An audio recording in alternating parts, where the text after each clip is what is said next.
में कैसे हुई लड़ाई, क्यों भगवान शिव को करना पड़ा न्याय, ये कहानी बहुत ही रोचक है।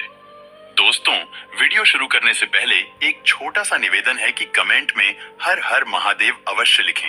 ये कहानी है सतयुग, त्रेता, द्वापर और कलयुग, 4 युगों की। एक समय की बात है, चारों युग यानी चारों भाई एक साथ बैठे हुए थे। तब आपस में चारों में वाद विवाद होने लगता है। सतयुग, त्रेता, द्वापर और कलयुग चारों एक साथ बैठे हुए विवादों में उलझने लगे।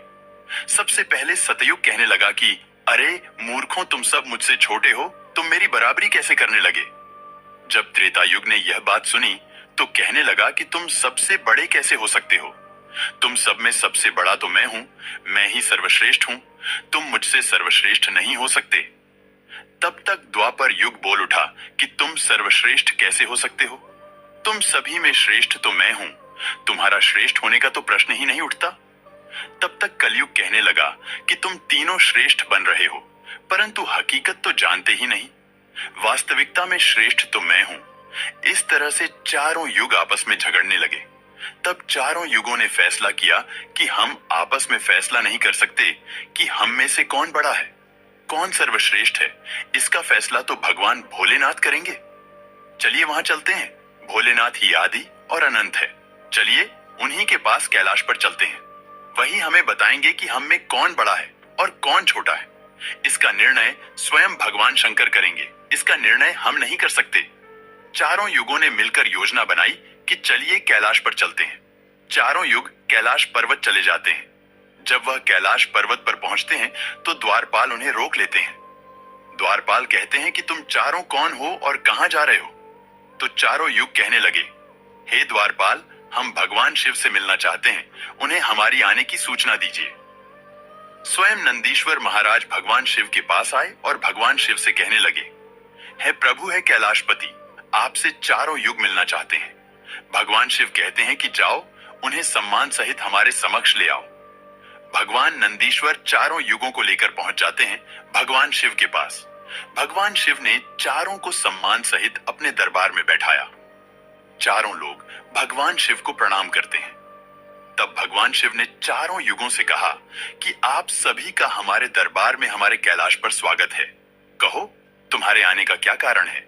तुम तो स्वयं ही कालचक्र हो, तुम तो स्वयं ही समय हो, फिर ऐसा क्या कारण है कि तुम्हें हमारे पास आना पड़ा। चारों युग कहते हैं कि हे सृष्टि के रचयिता, हे भगवान शिव, हम चारों में विवाद खड़ा हो गया है और हम उस विवाद का समाधान नहीं कर पाए, इसीलिए हम आपके पास आए हैं।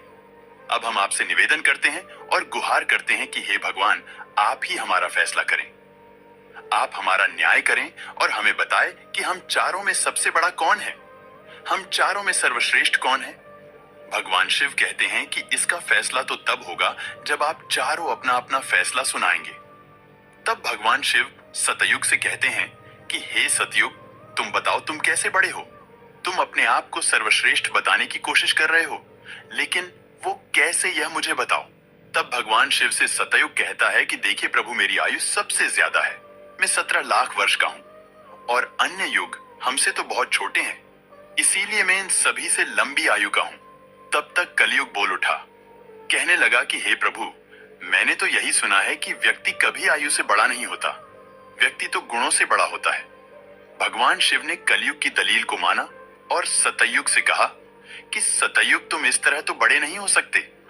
सतयुग कहने लगा कि हे प्रभु, मेरे युग में जो व्यक्ति हुए वो बड़े ही बलवान हुए, बड़े ही पराक्रमी हुए, वे पृथ्वी को उठा ले जाए, ऐसे पराक्रमी और बलवान थे। और मेरे राज्य में भगवान श्री हरि विष्णु ने कई अवतार लिए। देखिए, प्रभु नरसिंह अवतार मेरे ही काल में हुआ, वराह अवतार मेरे ही काल में हुआ, मत्स्य अवतार मेरे ही शासन काल में हुआ। तब तक त्रेतायुग बोल उठा, नहीं प्रभु, श्री हरि विष्णु के अवतार होने से सतयुग बड़े नहीं हो सकते हैं। प्रभु अवतार तो मर्यादा पुरुषोत्तम श्री राम का मेरे काल में भी हुआ था, जिन्होंने संसार को मर्यादा का पाठ सिखाया। और अगर बलवान की बात करते हो तो कुंभकर्ण जैसे योद्धा, राम रावण जैसे योद्धा मेरे शासन काल में भी हुए। हे प्रभु, इस तरह से सतयुग बड़ा नहीं हो सकता, तो फिर इन सब में बड़ा तो मैं हूं।